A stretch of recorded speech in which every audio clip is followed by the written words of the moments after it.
আসলে যাইতো না, কখনো না। গেটের সামনে লোকজন যখন আসতো গেট থেকে বিদায়। আচ্ছা আমরা একটা কখনো তো প্রবেশ করতে পারবে না। মানে কি বলতে কি আপু কি করে, দেহ ব্যবসা করে? না বলতো যে তুমি হ্যাঁ তুমি ওনার কাছে জব করো না, ওনার নামে অনেক কথা শুনছি উনি দেহ ব্যবসা করে, মেয়েদের দিয়ে দেহ ব্যবসা করে।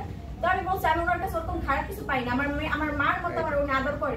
তো বলতে যে আমি প্রথম তো তোমার একটু মিল দিবে, আদর করবে, তারপর সেটা তোমার ক্ষতি করবে। আমি বলি তুমি যাই করো নাই করো, আমি কোনো ক্ষতি ওনার করতে পারবো না। আমি চাকরি ছেড়ে দিব, আমি ওনাকে বলে চাকরি ছেড়ে দিব, কিন্তু আমি ওনার ক্ষতি করতে পারবো না। কারণ ওনার ক্ষতি করলে আজকে তুমি যদি ওনার ক্ষতি না করো তাহলে তোমার ক্ষতি করব। হ্যাঁ এটা বলছে যে তুমি যদি ওনার ক্ষতি না করো তাহলে তোমার আমরা ক্ষতি করবো, কিংবা তোমার কিছু একটা করবো। তুমি নাই তো এখন জব ছাড়ো, নাই তোমার ক্ষতি করো।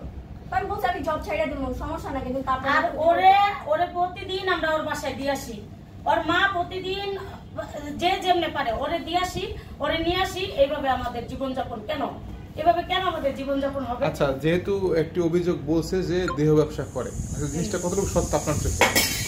না না, আমার কাছে ওরকম কিছুই মনে হয় না যে এরকম কিছু।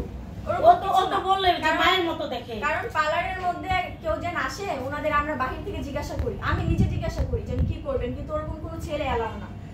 আচ্ছা যাই হোক, এই বিষয়ে আর কি কোনো প্রশ্ন আছে নাকি? অন্য কথা হচ্ছে যে লাইভে আমরা যারা রয়েছি, আপনার এত কথার মধ্যে কিন্তু মূলত আপনার অভিযোগকারীর নাম আমরা জানলাম না, পরিচয় জানতো না।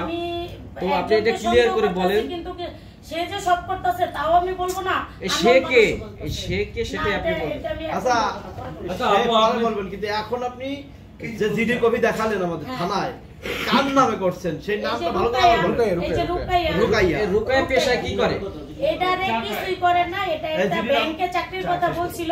কিন্তু কেরে আমি কিছুদিন যাবত আমি একটা মানুষ আমি একটু ফলো টলো করি। এখন রুকাইয়াকে কিছু বলতে চান কিনা এই লাইভের মাধ্যমে? দোকানে চা খায়, আমি 2-3 দিন যা মানুষ দিয়ে লাগাইছি, চার দোকানে বসে চা খায়। আচ্ছা আপু যাই হোক, আপু আপনি একটু ক্লিয়ার করেন।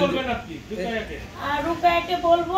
আর সাথে 3 মহিলা আসছিল, ওনাদের একটু ভিডিও ফুটেজ আছে, আপনাদেরকে দিয়ে যাবো আমি ওটা। ঠিক আছে, ভিডিও ফুটেজ দিয়ে না। এখন বিষয়গুলোতে আমরা আপাতত মোটামুটি এইগুলো নিয়ে শেষ করি। হ্যাঁ না একটু দাঁড়ান, যে আপু আপনার সাথে মূলত রুকায়ার কি নিয়ে দ্বন্দ্ব? কোনো কিছু নিয়েই দ্বন্দ্ব না।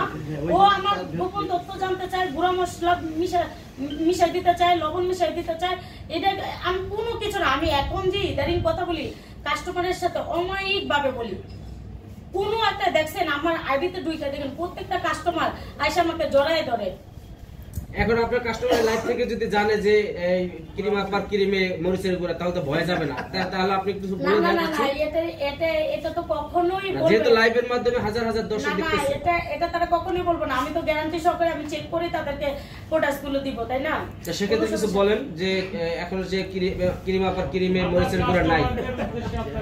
আচ্ছা আমি বলবো যে আপনারা কোনো টেনশন করবেন না, আসবেন আমার কাছে, আমি ভালো পণ্য দিব। আর আমি এই ক্যামেরার সামনেই আমি দাঁড়িয়ে বলতেছি যে আমি ভেজাল কোনো পণ্য বিক্রি করব না, আর ভেজাল কোনো জিনিস দিব না। আপনারা একদম নিশ্চিত থাকতে পারেন এটা নিয়ে। আর আপনার শত্রুদের শেষ কথাটা বলে শেষ করে দেন। শেষ কথা, যে যদি না থামে আমি আইনি ব্যবস্থা নিব। আর আমি যদি মারা যাই বা কোনো কিছু হয় তারা দায়ী। আচ্ছা আপা, আপনার পার্লারে কি